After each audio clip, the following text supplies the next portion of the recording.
ఈ నెల 11న జరిగిన మొదటి విడత గ్రామ పంచాయతీ ఎన్నికలు ప్రశాంతంగా ముగిశాయి. ఈ ఎలక్షన్స్ లో పోటీ చేసిన అభ్యర్థులు తమ గెలుపు కొరకు శాయశక్తులా పోరాడారు.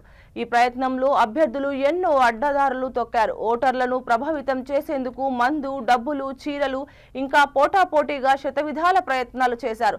చివరకు పోటీలో నెగ్గిన వారు సంబరాలు చేసుకుంటే ఓడిన వారు తలపట్టుకున్నారు. దీనికి సంబంధించిన ఓ వింత ఘటన నార్కట్పల్లి మండలం ఔరావాణి గ్రామంలో చోటు చేసుకుంది. గ్రామంలో ఓటుకు 2000 రూపాయలు పంచిన బీఆర్ఎస్ బలపరిచిన అభ్యర్థి 450 ఓట్లతో ఓటమి చెంది ఓటర్లకు పంచిన డబ్బులను రాబట్టే ప్రయత్నం మొదలుపెట్టారు. దేవుని ఫోటోతో భార్యాభర్తలు ఇంటింటికి తిరుగుతూ ఇచ్చిన డబ్బులను రికవరీ చేసుకుంటున్న తీరు అందరినీ ఆశ్చర్యపరిచింది.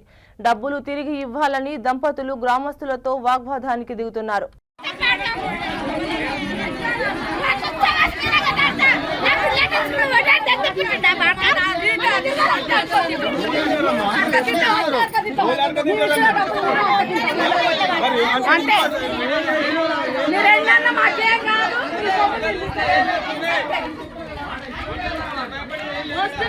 తోచిందానికి మంది తోచిందానికి మీరు దేశుడు ఎందుకు అట్లా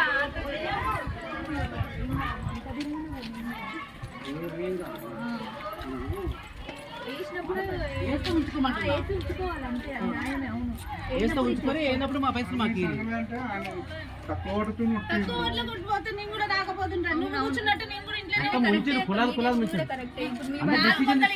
ఇంకో వాళ్ళు భయపడాలి మామూలుగా ఇంకో ఊర్లో కూడా ఇట్లా చేయొద్దు కదా, తప్పుగా అవి ఆడ పెట్టం.